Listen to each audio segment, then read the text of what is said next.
Hello दोस्तों, मैं युक्ता भास्कर। आज हम इस क्लास में मानव जनन तंत्र के बारे में पढ़ेंगे। तो चलिए शुरू करते हैं आज की वीडियो। तो आज की वीडियो में दोस्तों हम मानव जनन तंत्र के बारे में पढ़ेंगे। तो देखते हैं पहले प्रजनन तंत्र क्या होता है। तो रिप्रोडक्टिव सिस्टम, ठीक है। रिप्रोडक्टिव सिस्टम देखते हैं पहले इसमें। तो जीवों द्वारा अपने समान नए जीव को जन्म देना प्रजनन या फिर जनन कहलाता है। अंगों का वैसा समूह जो जनन की क्रिया में सहायक होते हैं वह हमारे प्रजनन तंत्र कहलाते हैं। अब देखते हैं इसमें मानव एक लिंगी प्राणी है, अर्थात नर मेल और मादा फीमेल लिंग अलग अलग जीवों में पाए जाते हैं। जो जीव केवल शुक्राणु यानी कि स्पर्म उत्पन्न करते हैं उसे नर कहते हैं। जिन जीवों से केवल अंडाणु यानी कि ओवम की उत्पत्ति होती है उन्हें मादा कहा जाता है या मादा कहते हैं, ठीक है। अब देखते हैं मानव जरायुज होते हैं, अर्थात ये सीधे शिशु को जन्म देते हैं। मानव जरायुज होते हैं, जरायुज उन्हें कहते हैं दोस्तों जो सीधे जो है शिशु को यानी कि बेबी को जन्म देते हैं उन्हें जो है जरायुज कहा जाता है। यहाँ पर देखते हैं जरायुज के अंतर्गत देखते हैं जो जंतु अंडे ना देकर सीधे बच्चे को जन्म देते हैं उन्हें जरायुज कहा जाता है। और अंडयुज देखते हैं इसमें। तो जो जंतु पहले अंडे देते हैं फिर बाद में अंडे से जो बच्चे निकलते हैं उन्हें अंडयुज कहा जाता है। यहाँ पर देखते हैं जैसे तो यहाँ पर है बीबी पैरोस, ठीक है। बीबी पैरोस है। तो यहाँ पर जो होता है इसमें यानी कि जरायुज जो होता है हमारा उसमें बच्चे होते हैं यानी कि अंडे ना देकर के जो सीधे बच्चे देते हैं उन्हें जरायुज कहा जाता है, यहाँ पर है। और अंडयुज जो है वो अंडा, तो पहले जो ऐसे जंतु होते हैं जो अंडा देते हैं, अंडा में से बाद में बच्चा निकलता है उन्हें जो है अंडयुज कहा जाता है। अब देखते हैं यहाँ पर तो टाइप ऑफ रिप्रोडक्शन, ठीक है। इसमें देखते हैं तो प्रजनन दो प्रकार के होते हैं। पहला है हमारा अलैंगिक, ठीक है। पहला है हमारा अलैंगिक जनन और दूसरा है हमारा लैंगिक जनन। तो पहले देखते हैं हम अलैंगिक जनन यहाँ पर है और लैंगिक जनन हमारा यहाँ पर है। दोनों में अंतर देखते हैं यहाँ पर। तो अलैंगिक जनन में पहला देखते हैं इसमें जीव अकेला ही वंश वृद्धि करता है। अलैंगिक जनन में इसमें जीव अकेला ही वंश वृद्धि करता है। और लैंगिक जनन में इसमें नर और मादा दोनों जीवों की आवश्यकता पड़ती है, ठीक है। अब अलैंगिक जनन में दूसरा देखते हैं। तो अलैंगिक जीव में निषेचन यानी कि फर्टिलाइजेशन क्रिया नहीं होती है अलैंगिक जनन में।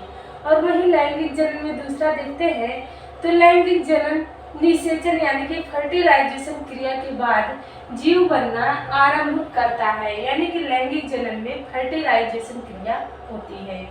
तीसरा है इसमें अलैंगिक जनन में युग्मकों यानी कि गैमेट्स का निर्माण नहीं होता है। तो यहाँ पर लैंगिक जनन में तीसरा देखते हैं तो युग्मक यानी कि अंडाणु और शुक्राणु दोनों ही बनते हैं। ये हमारा मान लीजिए मेल है और ये फीमेल है। मेल से हमें स्पर्म यानी कि शुक्राणु मिला और फीमेल से ओवम यानी कि अंडाणु मिला। तो ये दोनों जो मिलते हैं दोस्तों, इसे जो है इन दोनों को युग्मक कहा जाता है। दोस्तों अब मेल और फीमेल में, ठीक है। मेल से हमें जो है शुक्राणु मिला दोस्तों और फीमेल से हमें अंडाणु मिला। इन दोनों को मिलन को दोस्तों युग्मक कहते हैं, ठीक है, यानी कि जाइमेट कहते हैं। आगे देखते हैं और यहाँ पर देखिए तो जो मेल है हमारा शुक्राणु और फीमेल से अंडाणु यानी कि स्पर्म और ओवम का जब फर्टिलाइजेशन होता है तो हमें यानी कि निषेचन होता है तो उससे हमें जो मिलता है यानी कि जो बनता है आगे वो बनता है जब शुक्राणु और अंडाणु जब आपस में मिलते हैं तो निषेचन प्रक्रिया होती है यानी कि फर्टिलाइजेशन होता है, उससे आगे जायगोट का निर्माण होता है यानी कि जायगोट को युग्मनज कहते हैं दोस्तों। तो जायगोट का निर्माण होता है, इससे आगे प्रक्रिया होती है, तब आगे देखते हैं इसमें। तो मेल के द्वारा मेल गैमेट नर युग्मक का निर्माण होता है, जिसे स्पर्म शुक्राणु कहा जाता है। फीमेल के द्वारा फीमेल जायमेट यानी कि मादा युग्मक का निर्माण होता है, जिसे ओवम यानी कि अंडाणु कहा जाता है। यहाँ पर जो हमने बताया अभी, ठीक है। आगे देखते हैं, स्पर्म तथा ओवम फर्टिलाइजेशन के द्वारा मिलते हैं, जिससे जायगोट का निर्माण होता है। यहाँ पर हमने बताया जब स्पर्म और ओवम मिलते हैं तो यहाँ पर फर्टिलाइजेशन क्रिया होती है हमारी, और फर्टिलाइजेशन क्रिया के बाद हमारा जो है जायगोट का निर्माण होता है, यानी कि युग्मनज का निर्माण होता है। आगे देखते हैं यहाँ पर, तो जायगोट का जब निर्माण होता है, जायगोट से ये इम्ब्रियो का निर्माण होता है। इम्ब्रियो का जो है फीटस, इम्ब्रियो के बाद फीटस का निर्माण होता है, फीटस के बाद बेबी का निर्माण होता है, यानी कि जायगोट यानी कि युग्मनज कहते हैं जायगोट को। और ये जायगोट के बाद भ्रूण में परिवर्तित होगा, भ्रूण के बाद फीटस में परिवर्तित होगा, और फीटस के बाद दोस्तों शिशु का निर्माण होता है, ठीक है। यही प्रक्रिया होती है। आगे देखते हैं यौनारंभ। इसमें देखते हैं तो ये है यह एक प्रक्रिया है। यह एक प्रक्रिया है जिसमें एक बच्चे के प्रजननीय अंग पूर्ण रूप से विकसित हो जाते हैं और वह प्रजनन के काबिल हो जाता है। यहाँ पर देखते हैं, मानव में यौनारंभ शारीरिक परिवर्तन की उस प्रक्रिया को कहते हैं जिसके द्वारा कालक्रम में बच्चे से बढ़कर प्रजनन में समर्थ जवान बन जाता है। यौनारंभ की शुरुआत हार्मोन्स के बनने से होती है। यहाँ पर देखते हैं तो फीमेल की जो अवस्था होती है वो 10 से 13 वर्ष होती है, और मेल की जो अवस्था होती है वो 12 से 14 वर्ष होती है। अब देखते हैं यहाँ पर मेल रिप्रोडक्टिव सिस्टम में देखते हैं, तो पहले देखते हैं इसमें वृषण में देखते हैं इसमें, तो वृषण क्या होता है, इनकी संख्या जो होती है दोस्तों ये एक जोड़ी होती है, इनकी संख्या एक जोड़ी होती है, और ये आकार में जो है यानी कि इनका शेप जो होता है वो अंडाकार होता है, और इनका कार्य जो होता है स्पर्म यानी कि शुक्राणु का निर्माण करना तथा मेल सेक्स हार्मोन्स का निर्माण करना इनका काम होता है। तो आगे देखते हैं दोस्तों, अब टेस्टिस के बाहर एक पतली त्वचा की थैली होती है जिसे वृषण कोश कहा जाता है, ठीक है। आगे देखते हैं इसमें टेस्टिस के अंदर स्पर्म का निर्माण शरीर के तापमान से 2 से 3 अंश सेल्सियस कम ताप पर होता है, अर्थात स्पर्म का निर्माण 34 से 35 अंश सेल्सियस पर होता है। इससे अधिक या इससे कम तापमान पर इस स्पर्म का जो है निर्माण नहीं होता है।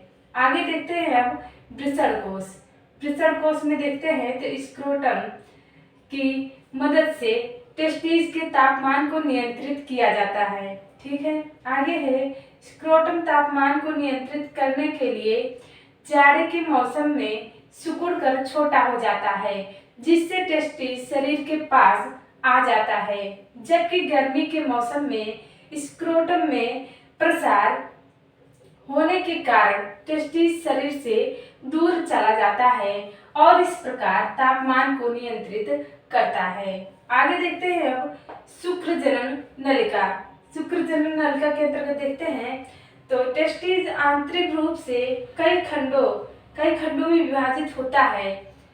इसमें देखते हैं आगे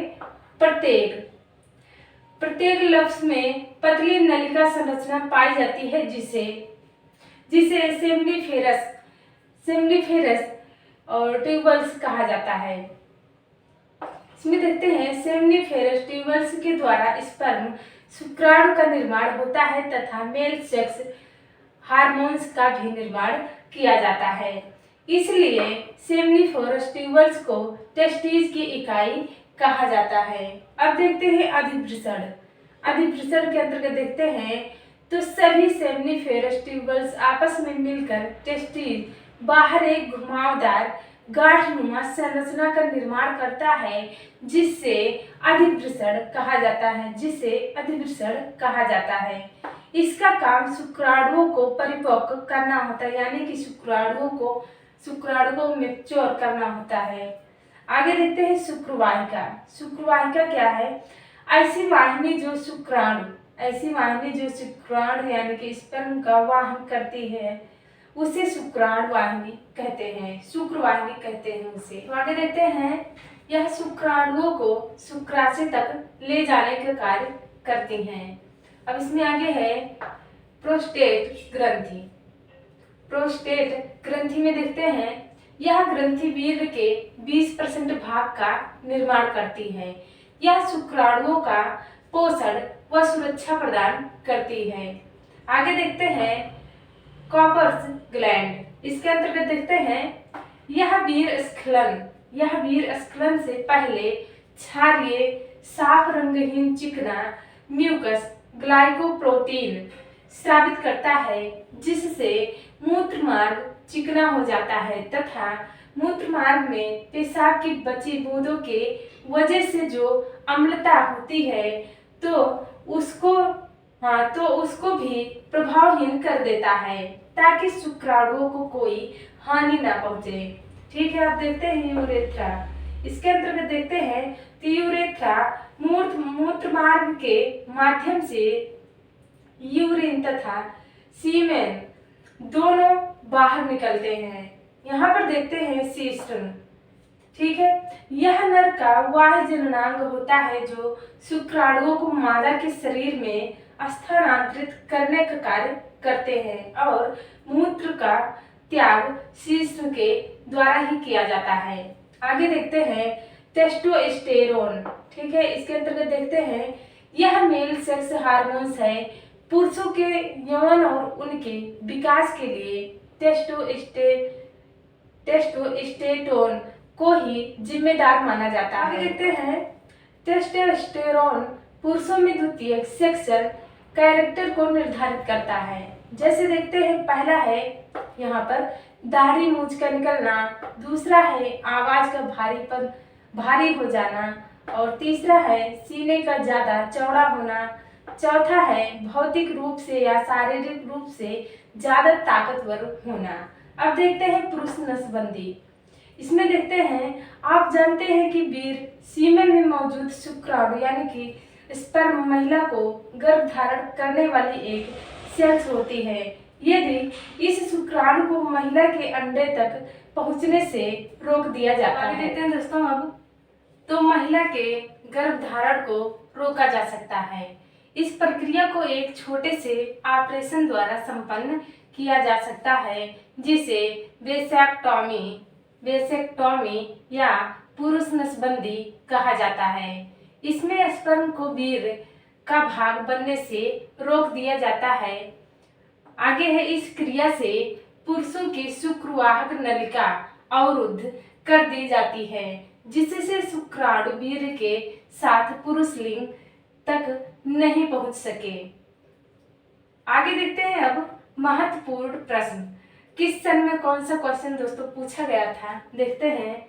तो प्रश्न 1 है दोस्तों, दो युग्मकों के संयोजन को कहते हैं। यह क्वेश्चन ग्रुप डी 2018 में पूछा गया था। ऑप्शन ए है निषेचन, बी है परिवर्धन, सी है पुनर्जनन और डी है हमारा परगम। तो कौन सा ऑप्शन सही है?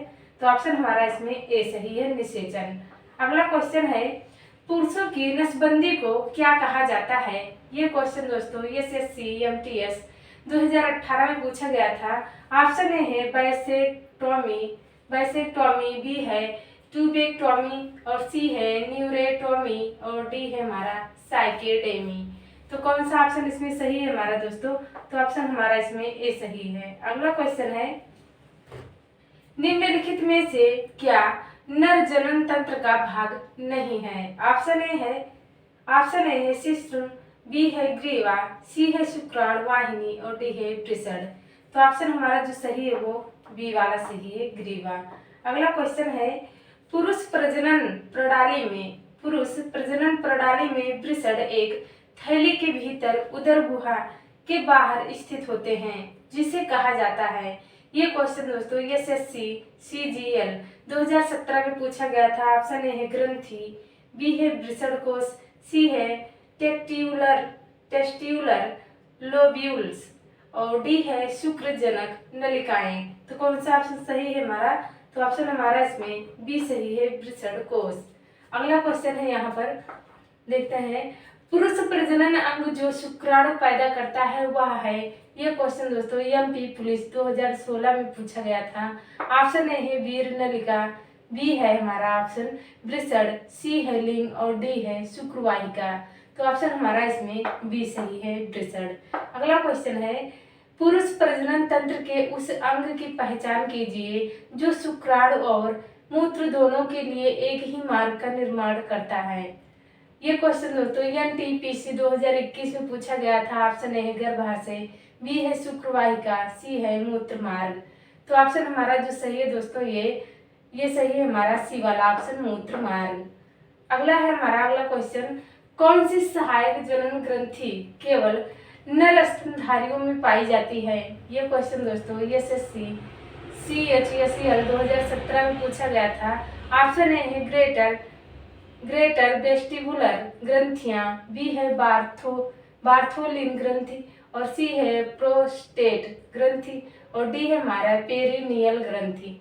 तो ऑप्शन हमारा जो सही है वो सी वाला सही है ऑप्शन। अगला क्वेश्चन है, युवावस्था के समय लड़कों में दिखाई देने वाले बदलाव का कारण बनता है। ये क्वेश्चन दोस्तों बीपीएससी 2018 में पूछा गया था। ऑप्शन ए है प्रोलैक्टिन, बी है हमारा एड्रीनलिन और सी है हमारा एस्ट्रोजन, डी है हमारा टेस्टोस्टेरोन। तो ऑप्शन हमारा जो सही है वो डी सही है। अगला क्वेश्चन है, पुरुषों में वृषण को शरीर के बाहर क्यों होता है?